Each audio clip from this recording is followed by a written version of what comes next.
हमारी संस्कृति, हमारी पहचान। यज्ञ, योग, आयुर्वेद सदा रहे हमारे साथ। भारत के प्राचीन ग्रंथों एवं आधुनिक विज्ञान का दिव्य संगम, यज्ञ महिमा।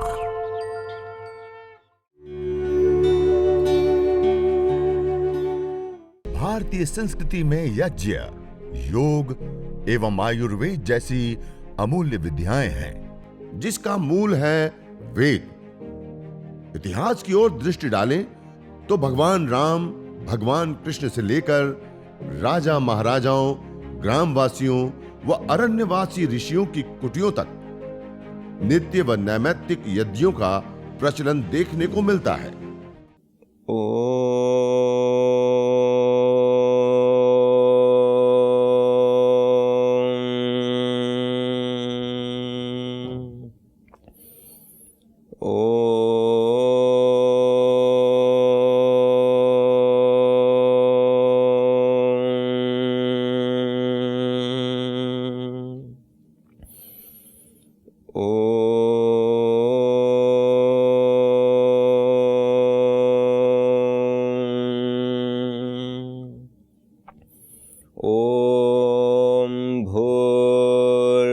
स्वः तत्सवितुर्वरेण्यं भर्गो देवस्य धीमहि धियो यो नः प्रचोदयात्।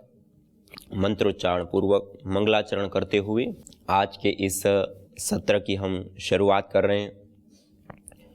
यज्ञ एक चिकित्सा विज्ञान है। यज्ञ पंचभूतात्मक देह से लेकर के पंचभूतात्मक इस ब्रह्मांड में स्वास्थ्य और संतुलन कायम करने की एक देवीय विद्या है। आज मानव समाज जिस प्रकार से विकास की अंधी दौड़ में दौड़ रहा है, उसमें ना जाने कई सारी प्रकार की समस्याओं का आज हमने उद्भव किया है। और आज की यदि ज्वलंत समस्याएं यदि हम देखें, उन ज्वलंत समस्याओं में सबसे बड़ी एक समस्या है एयर पोल्यूशन, वायु प्रदूषण, जिसको साइंस की भाषा में केमिकल प्रदूषण कहा जाता है। इस केमिकल प्रदूषण के कारण प्रति वर्ष पूरी दुनिया में 70 लाख से अधिक लोग मौत के घाट उतर जाते हैं।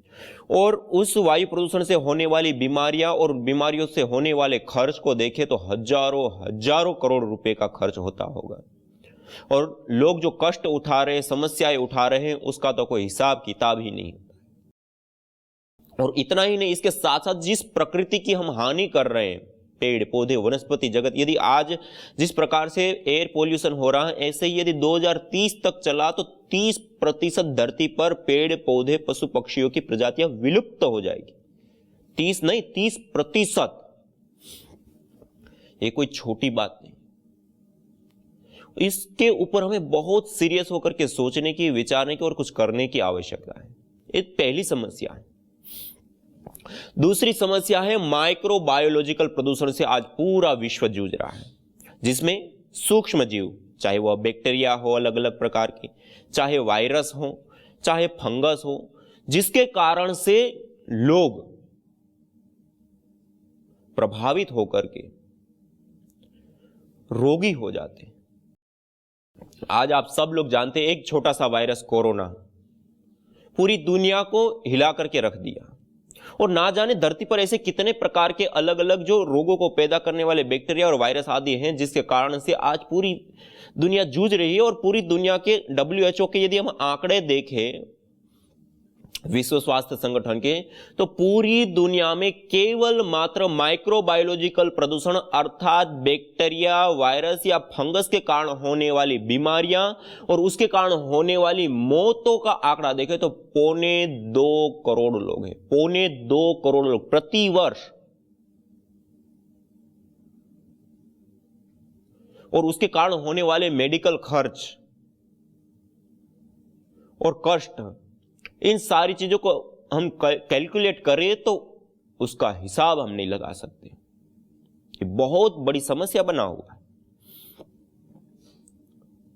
यह दूसरी समस्या है। और तीसरा है रेडिएशन। रेडिएशन, आज हम जिस घर में रहते हैं, केबल बिछे हुए, बोर्ड्स लगे हुए, एलईडी लाइट से लेकर के फ्रिज, टीवी, लैपटॉप, कंप्यूटर से, मोबाइल से लेकर के, मोबाइल टावरों से लेकर के, ना जाने आज कितनी बड़ी मात्रा में आज इलेक्ट्रोमैग्नेटिक रेडिएशन, और यहां तक कि हम कार्बनिक पदार्थों का भी प्रयोग करते हैं जो एटॉमिक रेडिएशन को पैदा करते हैं, और उसकी जाल के बीच में हम जी रहे हैं। आज इस रेडिएशन के कारण सबसे अधिक नर्वस सिस्टम और न्यूरो प्रॉब्लम्स अधिक मात्रा में हो रही है। स्ट्रेस, तनाव, चिड़चिड़ापन, एमएनडी, मस्कुलर डिस्ट्रोफी, आज विश्व के जो आंकड़े आ रहे हैं, जो एमएनडी जैसे जो असाध्य रोग हैं, कैंसर जैसे खतरनाक जानलेवा रोग हैं, वह भी इस रेडिएशन के कारण हो जाते हैं। तो कहने का अभिप्राय है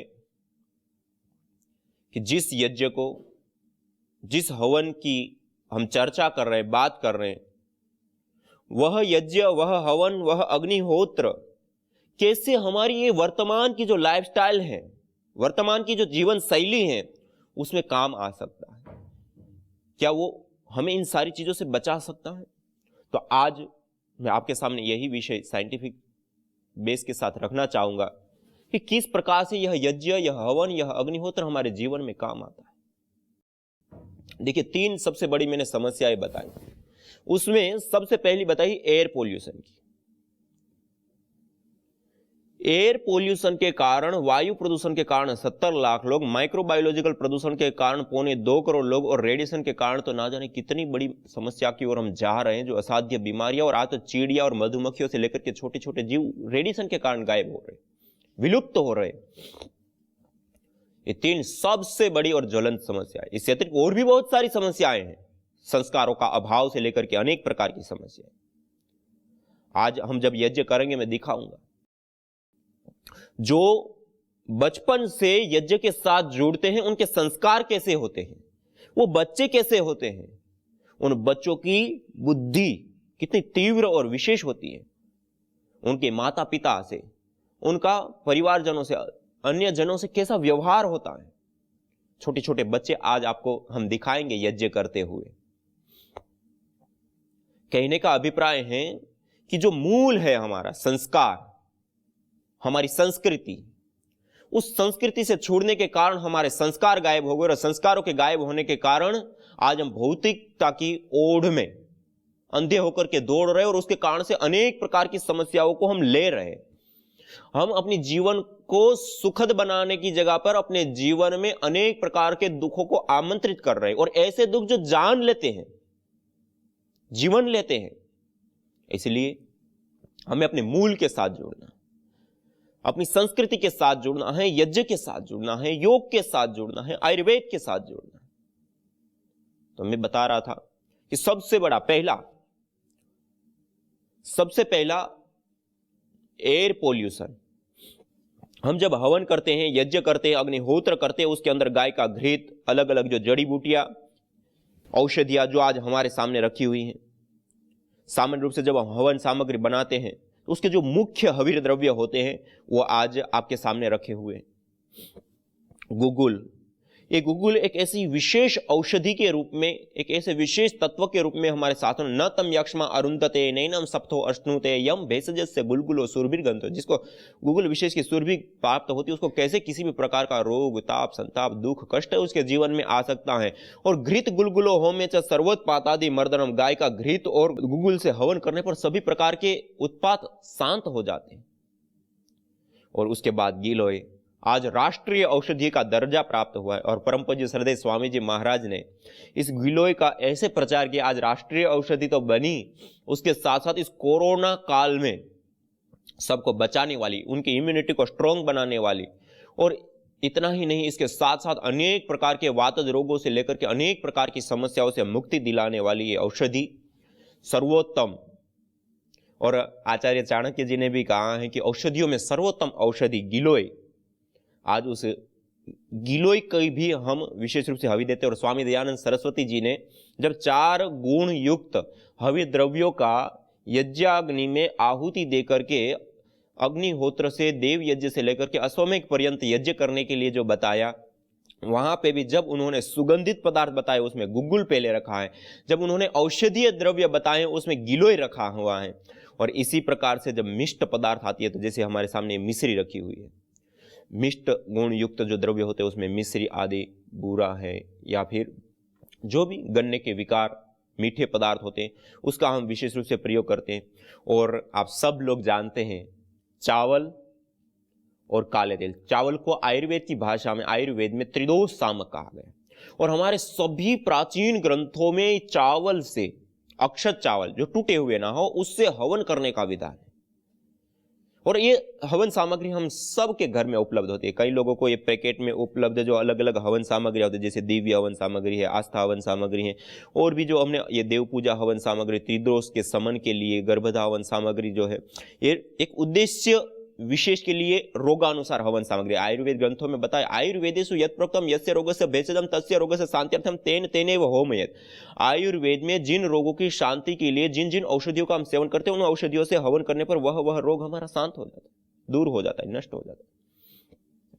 तो ये जो सारी सामग्री है वो तो है ही है, लेकिन ये जो द्रव्य मुख्य विशेष सामने आपके रखे, इसमें से जो आपके घर में आपके सामने उपलब्ध हो उसको लेकर के भी आप हवन कर सकते हैं, और इसमें उनका सम्मिश्रण करके और हवन सामग्री बना करके भी हवन। और काले तिल की तो बात ही छोड़ दीजिए, काले तिल के अंदर इतने सारे अलग अलग कंपोनेंट्स, अलग अलग तत्व होते हैं जिसकी हवि देने पर, आहुति देने पर वो विशेष रूप से वायुमंडल के शोधन पोषण के साथ साथ हमारे पोषण और रोगों की निवृत्ति के लिए एक बहुत बड़ी भूमिका निभाता है। तो इस प्रकार से कुछ द्रव्यों का सम्मिश्रण करके इस प्रकार से हमने ये हवन सामग्री तैयार करते हैं, छोटा छोटा बारीक कूट पीस करके। तो इस प्रकार से हवन सामग्री बना सकते हैं। उसमें कुछ पुष्टिकारक जो द्रव्य होते हैं, मालकांगनी बुद्धि की पुष्टि के लिए, बादाम आदि से लेकर के काले तिल सुगंधित भी होते हैं, पुष्टिकारक भी होते हैं, रोग निवारक भी होते हैं। और ये मखाने आदि कुछ चीजें वैसे ही हम कमलगट्टे आदि और छोटी इलायची जो सुगंधित आदि द्रव्य के रूप में मिलाकर के सामग्री तैयार कर लेते हैं और उससे हम हवन करते हैं। और कुछ ऐसी विशेष भी हवन सामग्री होती है, जैसे हमारे सामने रखा है विषग्न धूप। यह जो विषग्न धूप है वह हमारे प्राचीन शास्त्रों में, सुश्रुत संहिता में, कल्प स्थान में 3, 16, 17 में बताया गया है कि धूमे अनिलेवा विष संप्रयुक्ते खगाहा श्रमार्ता प्रपंति भूमो। जिस वायु प्रदूषण की हम अभी बात करने जा रहे हैं या कर रहे हैं, जब वायु प्रदूषित हो जाती हैं, जहरीली हो जाती हैं, उस समय धूमे अनिलेवा, विष संप्रयुक्त, विष युक्त वायु के हो जाने पर खगाह समार्ता प्रपंति भूमो, जो खगाह अर्थात पंछी उड़ते हुए भूमि के ऊपर गिर पड़ते हैं, और कास प्रतिशाय शिरोरुजश्च, कास खांसी हो जाना, प्रतिशाय जुकाम हो जाना, नाक से पानी बहने लग जाना, नाक में जलन होने लगना, काश प्रतिशाय शिरोरुज, शिरोरोग, सिर में भारीपन, सिर में वेदना होना, सिर दर्द हो जाना, और शिरोरुज अर्थात गले में खराश से लेकर के श्वास में तकलीफ होना, श्वास लेने में दम घुटना।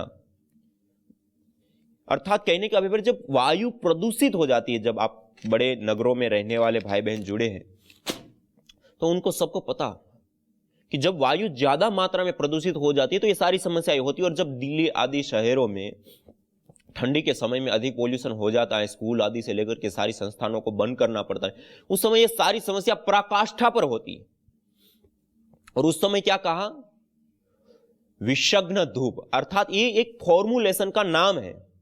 उसमें लाक्षा, हरिद्रा, हरितकी, निर्गुंडी आदि कुछ ऐसे विशेष द्रव्य हैं, उन द्रव्यों का सम्मिश्रण कर एक हवन सामग्री है। हमने अलग से हवन सामग्री बनाई और इसके ऊपर हमने रिसर्च भी किया है, और रिसर्च करके हमने पाया है कि जो अलग अलग प्रकार के जो माइक्रोबायोलॉजिकल प्रदूषण है वो भी दूर होता है, जो केमिकल प्रदूषण है उसको भी दूर करता है। और आप लोगों को हर्ष होगा, बहुत कम समय में ही पतंजलि से जो अभी रिसर्च का कार्य हो रहा है उसमें एक बहुत बड़े क्रांति होने वाली है। यह होली वासंती नवसष्ठी के नाम से जानी जाती है और इस होली के समय में जो नवान्न आते हैं उनसे हम हवन करते हैं, यज्ञ करते हैं। तो आज शाम को विशेष कार्यक्रम पतंजलि योगपीठ से लाइव होगा और करोड़ों लोग उस कार्यक्रम में जुड़ते हैं प्रति वर्ष, और हम सब मिलकर के होली विशिष्ट यज्ञ करेंगे। तो अभी मैं बता रहा था कि होली विशेष पे शाम को बहुत सारे लोग होली जलाते और वो करते। तो इस समय में हमें विशेष रूप से ये जो विषग्न धूप करके हवन सामग्री है इसका हमें प्रयोग करें तो बहुत उत्तम रूप से, विशेष रूप से हम वायु का शोधन कर सकते हैं। चाहे वह बैक्टीरिया, वायरस, फंगस जन्य प्रदूषण हो, चाहे वह केमिकल प्रदूषण अर्थात वायु प्रदूषण, दोनों से मुक्ति पा सकते हैं। इसका हवन भी करना और उसको अंगारों के ऊपर डाल के उसकी धुनी करके उसको फैलाना, ऐसे करने पर सभी प्रकार के रोग दोष दूर हो जाते हैं। तो मैंने वायु प्रदूषण की जो मैं बात बता रहा था, जो 70 लाख से अधिक लोग मौत के मुंह में समा जाते हैं, यदि इस यज्ञ को, इस हवन को, इस अग्निहोत्र को हम करते हैं तो उससे निकलने वाली एथिलीन ऑक्साइड, प्रोपिलीन ऑक्साइड से लेकर के अलग अलग प्रकार की गैसें होती है, वो जब वायुमंडल के अंदर आती हैं तो वायुमंडल के अंदर व्याप्त जो विषाक्तता है उसको नष्ट कर देती है, दूर कर देती हैं और वायु को शुद्ध, पवित्र, सुगंधित, मेडिकेटेड बनाने के साथ साथ उसमें जीवनीय शक्ति का संचार करने का कार्य इसी यज्ञ हवन अग्निहोत्र के माध्यम से होता है। और नासा में डॉक्टर ओम प्रकाश पांडे जी एक वरिष्ठ अंतरिक्ष वैज्ञानिक के रूप में कार्यरत हैं। डॉक्टर स्वामी सत्य प्रकाश इलाहाबाद यूनिवर्सिटी में, इन एक कुछ बड़े साइंटिस्ट, छोटी छोटी तो बहुत सारी रिसर्च, एक कुछ बड़ी रिसर्चों में भी ये सामने आए, जो हवन करते हैं उससे जो गैसें बनती है वो वायुमंडल में आती है और वायुमंडल के अंदर कुछ गैसें होती है वो आपस में मिलकर के एक फोटो केमिकल प्रोसेस चलता है, उसके परिणाम स्वरूप जो हानिकारक गैसें वो न्यूट्रलाइज हो जाती है, खत्म हो जाती है, दूर हो जाती है और वायु का शोधन होता है। और वह वायु मेडिकेटेड होती है, उसके अंदर वो कंपोनेंट्स होते हैं। तो पहली तो एक बात हो गई कि वायु प्रदूषण का दूर हो जाना, यही एक बहुत बड़ी उपलब्धि। हम 70 लाख लोगों को बचा सकते हैं प्रति वर्ष। हम छोटी सी आपदा आ जाए, कोई भूकंप आ गया, कोई बाढ़ आ गई, छोटा मोटा न्यूज चैनलों से लेकर के सारे लोग उसके पीछे लग जाते हैं और राहत कोष चालू हो जाते हैं। और आज इस समस्याओं के कारण हजारों करोड़ रुपए का खर्च हो रहा है, लाखों लाखों लोगों की जान जा रही है, किसी को पता ही नहीं, किसी का ध्यान ही नहीं जा रहा। इसके ऊपर भी हमें बहुत बड़ा चिंतन करने की और उस क्षेत्र में कार्य करने की आवश्यकता है। तो कहने का अभिप्राय है, इस यज्ञ को यदि हम स्वयं करते हैं और औरों को करने के लिए, इतना छोटा सा यज्ञ करने के लिए प्रेरित करते हैं, तो इससे बड़ा और कोई साधन संसाधन नहीं हो सकता। और इसके माध्यम से हम इस सबसे बड़ी जो चैलेंज है आज विश्व जूझ रहा है जिस समस्या से, उसका भी हम समाधान कर सकते हैं। और उतना ही नहीं, वो ये मेडिकेटेड होती है, ये सबसे बड़ी बात है। और वो मेडिकेटेड होने के कारण क्या होता है, उसके अंदर वो कंपोनेंट्स, वो केमिकल्स होते हैं जो यज्ञीय वायु जब सरफेस के ऊपर सब और प्रसारित होती है, तो जो जिस दूसरी मैंने समस्या बताई, माइक्रोबायोलॉजिकल प्रदूषण, बैक्टीरिया, वायरस या फंगस के कारण होने वाली जो अनेक प्रकार की बीमारियां हैं, वह बीमारियों के कारण 2.25 करोड़ लोग मौत के मुंह में समा जाते हैं।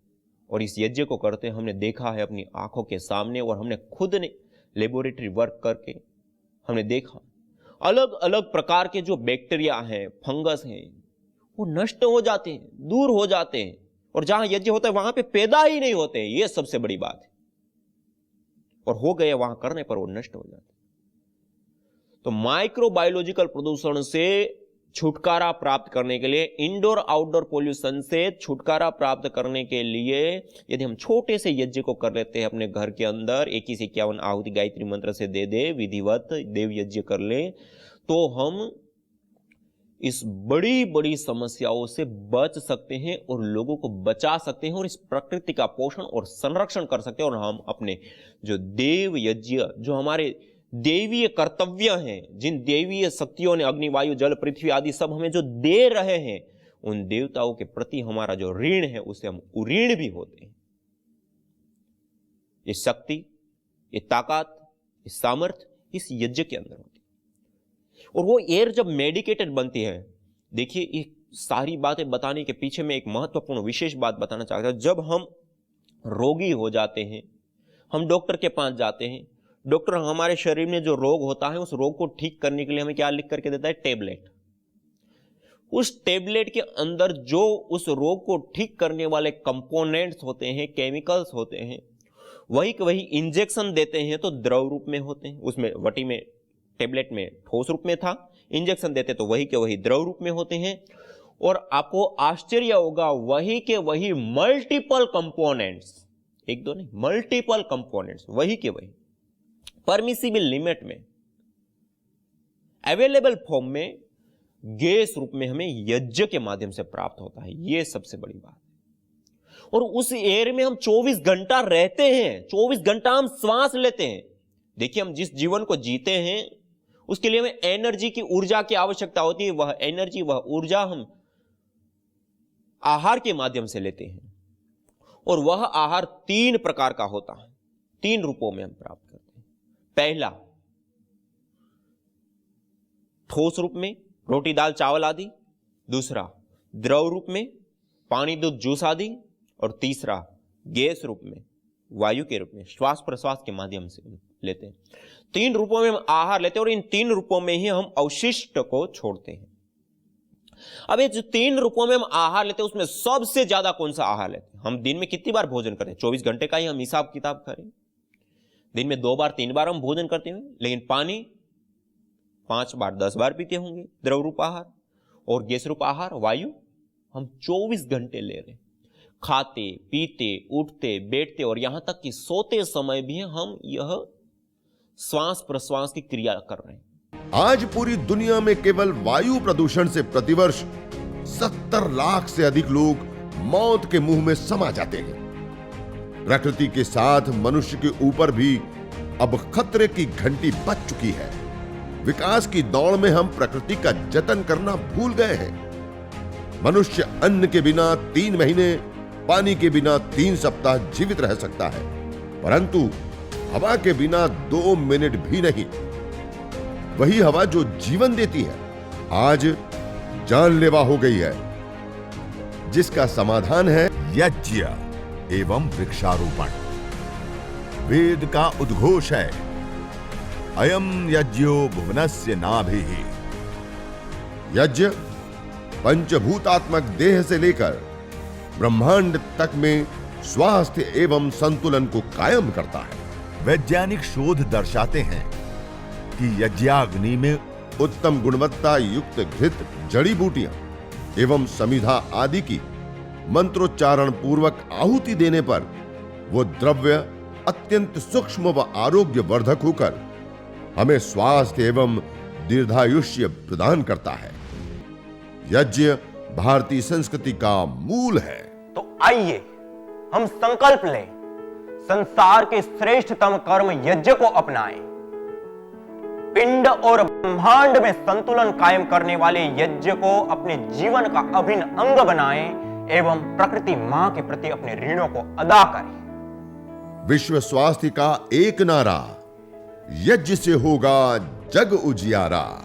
भारतीय संस्कृति की अमूल्य विरासत यज्ञ की महिमा को जानने हेतु वैदिक चैनल पर प्रतिदिन प्रातः एवं सायं 11:30 बजे यज्ञ महिमा कार्यक्रम से जुड़े। विशेष जानकारी हेतु संपर्क करें। मोबाइल 9068565306।